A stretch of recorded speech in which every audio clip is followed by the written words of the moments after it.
করতে সাহায্য করে, আর তার থেকেই তৈরি হয় বিদ্যুৎ। তবে হাইড্রো ড্যাম তৈরি করা মোটেই সহজ কাজ নয়। এর পিছনে সিভিল ইঞ্জিনিয়ারিং এর দক্ষতা লাগে। একটা জায়গার পরিবেশ বদলাতে হয়, একটা গোটা নদীকে নিয়ন্ত্রণ করতে হয়। যে কোনো হাইড্রো পাওয়ার প্ল্যান্ট তৈরি করতে হলে আমাদের সবার আগে নদীর গতিধারা পাল্টাতে হয়, কারণ আমাদের একটা শুকনো জায়গার প্রয়োজন হয় যেখানে আমরা বাঁধ তৈরি করে থাকি।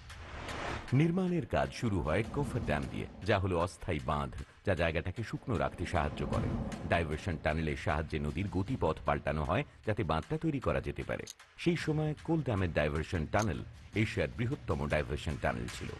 এই অস্থায়ী ব্যবস্থাগুলো, যেগুলো বাঁধ নির্মাণের গোড়ার দিকে প্রয়োজনীয় হতো, তা বাঁধ তৈরি হয়ে গেলে আর কাজে লাগতো না।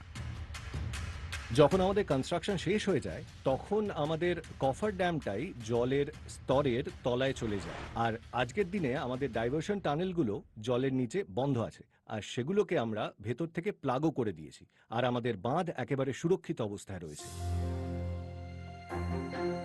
যা আজ এক অসাধারণ বাঁধ, তা এক সময় দূরদর্শিতা, পরিশ্রম এবং ইঞ্জিনিয়ারিং এর পরীক্ষা ছিল। 2015-তে অবশেষে এই প্রজেক্ট শেষ করা